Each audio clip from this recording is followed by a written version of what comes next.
আসসালামু আলাইকুম রহমতুল্লাহি ওয়া বারাকাতু। দেশে কিংবা দেশের বাইরে যারা যেখানে যে অবস্থায় আছেন আশা করি সবাই ভালো আছেন।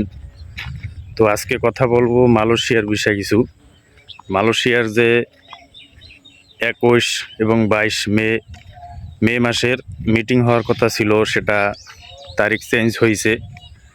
তো আমি শর্টকাটে আপনাদেরকে জানানোর জন্য প্রস্তুতি নিলাম। তো পরবর্তী ভিডিওতে আপনাদেরকে সম্পূর্ণ ভিডিওতে আমি আপনাদেরকে জানাবো।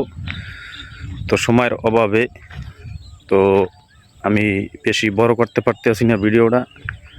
তো ইনশাআল্লাহ পরবর্তী ভিডিওতে আপনাদেরকে জানানোর চেষ্টা করব। প্রিয় দর্শক, মালয়েশিয়ার বিষয়ে আপনারা জানতে চাইলে অবশ্যই এই চ্যানেলে সবাই সাবস্ক্রাইব করে রাখবেন, বিস্তারিত জানতে পারবেন। কোন কোন বিষয়ে জানবেন অবশ্যই কমেন্ট করে জানাবেন। তো আপনারা জানেন যে 22 এবং 21 মে মিটিং হওয়ার কথা ছিল, সেটা চেঞ্জ হয়েছে। তো কবে হয়েছে অবশ্যই আমি পরবর্তী ভিডিওতে আপনাদেরকে জানাবো। তো ইনশাআল্লাহ আপনারা এই চ্যানেলে যুক্ত হবেন। আসসালামু আলাইকুম রহমতুল্লাহি ওয়া বারাকাতুহু। আল্লাহ হাফেজ।